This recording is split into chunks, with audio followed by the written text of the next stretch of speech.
Hello and welcome to another episode from the water's edge. Today we've come down to Reepham Fisheries, a really well stocked commercial, to hopefully talk you through some pellet waggler fishing. But the reason why we've chosen to is because it's tomorrow is actually the 1st of November, and it's a method that really does get forgotten about as it gets colder. It's probably responsible for most of the big match wins across the country in the summer months, and you really attack it and it's all a bit mayhem. But as it gets colder, it can still work really well. You just have to do a few subtle changes. So hopefully we'll have a few fish today and we'll be able to talk you through that. I'll just concentrate on getting this one in, and then we'll perhaps have a look at the rig and the baits we've got. Well, there we are, cracking little start. Let's just whip that hook out. I know we said we're nearly in November, a day away. The sun's out and it is actually a really nice day. So if this fish behaves himself, he's full of energy, he was in the fight. Hopefully the colours will come out really nice in that daylight. But yeah, like we said, I'm not going to keep them out too long. We're going to talk to you a bit more about the rigs and the baits. And like I said, them subtle little differences that hopefully can keep the method working that some people forget and chuck up the bank and don't get out until the sun's out in the summer again. And that certainly doesn't need to be the case. So let's get this one back and we'll talk about that now. So there we are, while we're out of the water, we'll quickly talk you through the rig and the baits we've got with us today. Again, nice and simple. All of my fishing I like to keep as simple as I can. But as I said, there is a few small changes between what I do in the summer and the winter. So we'll start off with the main thing, and I suppose the main thing would be the float. Now, in the summer I use a Maver poly float, which is actually really buoyant, a foam float. And I just really like them. They're really positive, and you don't really get any of them line bites. If it goes under, because it's so buoyant, it tends to be a proper fish. But as it gets down in the colder months, sometimes the bites aren't always as good. So I've just switched over to a clear matrix 6mm waggler, and that's just a lot more sensitive. And at this time of year I'll be striking at every single, if the float moves I'm going to strike and see if there's a fish on. If not, you can always just re-chuck it back out there. But it's worth it this time of year when the bites aren't as good, just to take a little bit more care and read the float more than you would when you're attacking it in the summer. Another thing would be to fish it slightly deeper. Now this probably doesn't look deep to you on the camera, and it isn't. It's only about 2.5 foot, but bearing in mind that where I'm fishing is only about 4 foot deep, so I'm over halfway. And if I was fishing somewhere, say it was 10-12 foot deep, I'd be fishing perhaps 8 foot of depth. So from where I'm fishing in the summer to about 1 foot deep, I'm feeding as fast as I can, trying to come up. Like I said, in the winter it's a bit more softly approach, bit deeper, bit less feeding, and hopefully you'll be into a few fish. Coming down to the hook, now that's no different. I've just slightly smalled the size of the hook, so I've gone for a size 16 on a bait band, and all I'm doing there is bait banding 6mm pellet. Now that's the other change from the summer. In the summer I use 8mm, and again, like I said, lots of them, really quick. In the winter, as it gets colder, I've gone down to 6mm, and I've just added a little booster with these. So what I've done is normal 6mm out of the bag. I've added some liquid attractant on those, and then on top of that, flavoured shaker dust. So that does two things, the liquid and the flavour and the shaker, it all comes off as it hits the water, creates a bit of a cloud, and it just creates a bit more of a feeding situation. Rather than putting loads of bait in, I try and drop the bait down less, but make it more attractive, more appealing, and more flavours in the swim. So there are a few changes. There's a few more to talk about later on, so I'm eager to get out there. Like I said, we want to try and get a few fish today on camera if we can. So I'm just banding the pellet, and we'll be, as we were in the sun, we're fishing against a clip. We've got a marker on the far side. Pick your marker, pick your clip, and you're away. So we're fishing again. Hopefully it won't be too long. I'll be able to catch up with another one.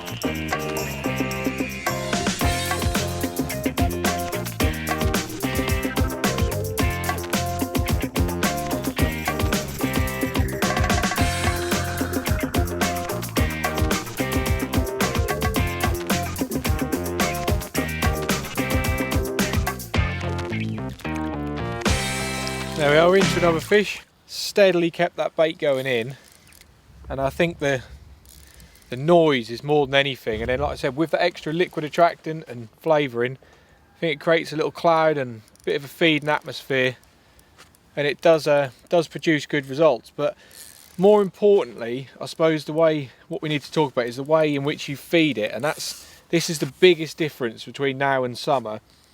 And in the summer, I like to say it's a bit like a whirlwind. You're casting, you're feeding, you're doing everything really quick. You're casting every 30 seconds and you're trying to catch one on the drop pretty quickly, and you get instant results. Where with this, you just have to slow it all down a bit. Like I said, we're fishing a bit deeper, so that's the first thing. And I'm fishing for any sort of line bites or anything to try and work out where these fish are. But with the feeding, I'm probably feeding a third less probably. So for every 3 poults I do in the summer, I'm probably doing 1 now in the winter time. I'm still only feeding 3 or 4 pellets at a time, but just less regular intervals. You don't want to keep smashing it in there, because I don't think they respond to a whole load of bait, certainly this time of year. Let me just try and get this hook out.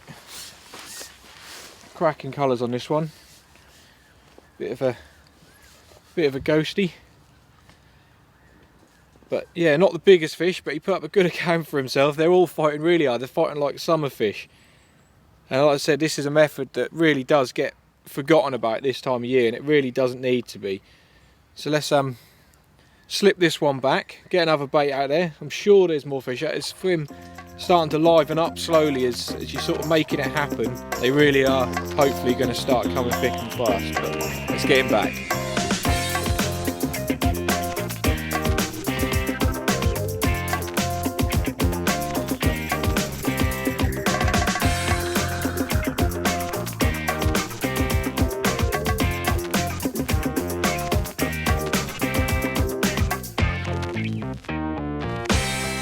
Worth just talking a little bit about how to make it easy for yourself, because I get a few questions when fishing the Waggler about how do you feed while holding your rod and stuff like that. So as you can see, my rod stays in my right hand, which rests on my knee, and before I load my catapult, I just lay it over my left leg, load the pouch. Now I've got both hands free, and you just, instead of pulling the catapult back, hold the pouch in there and push with your other hand, so you can just keep it all nice and smooth in one motion. It takes a little bit getting used to, but once you get that and you can keep holding your rod, it makes a big difference. Because like I said earlier, we're hitting everything, every little movement on the float today, we're striking, because that could be just a real finicky winter bite. So it does make a big difference.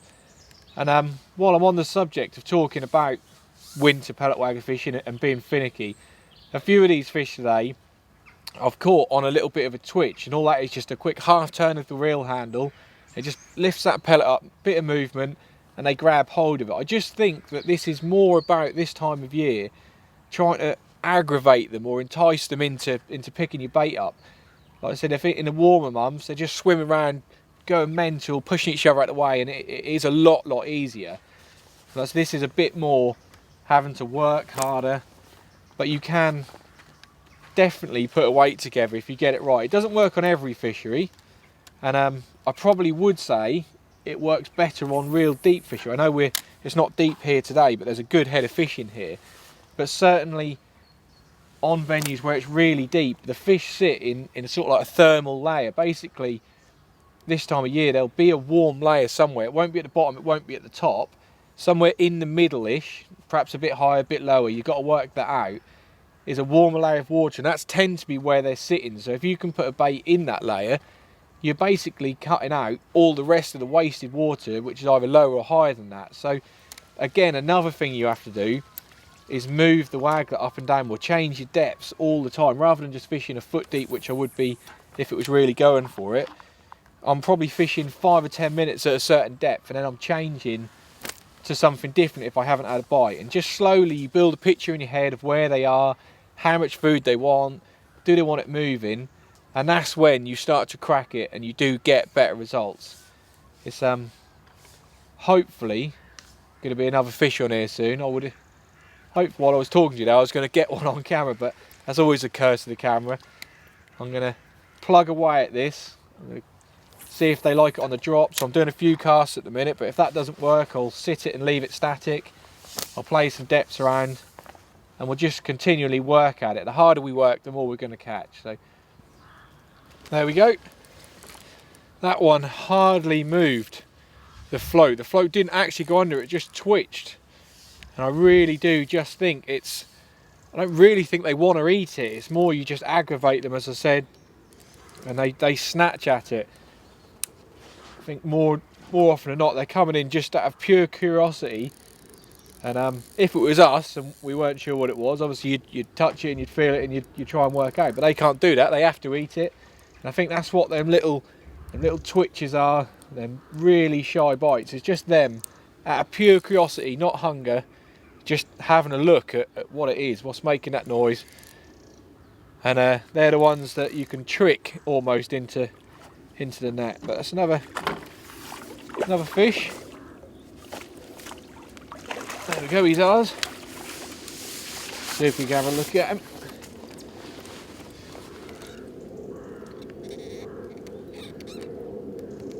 Really just nicked in the side. And lucky I was watching that exact point. You have to be mega observant. The colder it gets, the more observant you have to be about what's going on around you, what that float's doing. Look for fish sort of top in, line bites, all that stuff. You have to slowly build up your own picture of your own swim, because everyone's will be different. If depths are different around the lake, some will be catching different to you. It's all about what's working in your peg at what particular time, and it will change throughout the day. As the sun moves, the temperature drops, temperature gets hot, all sorts of things affect the depth and the feeding pattern of these fish. But it's cracking fish, let's get them back.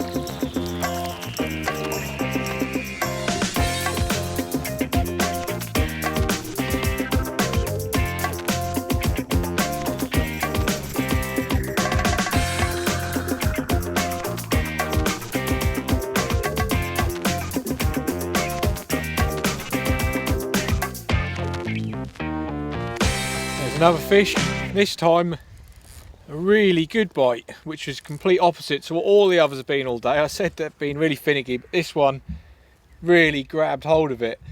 Now I think I'm probably going to call this one the last fish. We've had a good day. Like I said, it's coming into November, and to catch the amount of fish we've caught has been very, very good, but it was just working hard at what we're doing. We've picked the method, worked away at it, and it has paid off. So I'm not saying this would be my number one choice now, and it wouldn't be the first thing I got out of the bag, but no matter how cold it was worth sticking it in the car. So just remember, on those days where you try everything else and it's failed, why not get it out there and chuck the waggler out, do it the little tweaks that I've said, and see if there's not a fish or two to be had as well.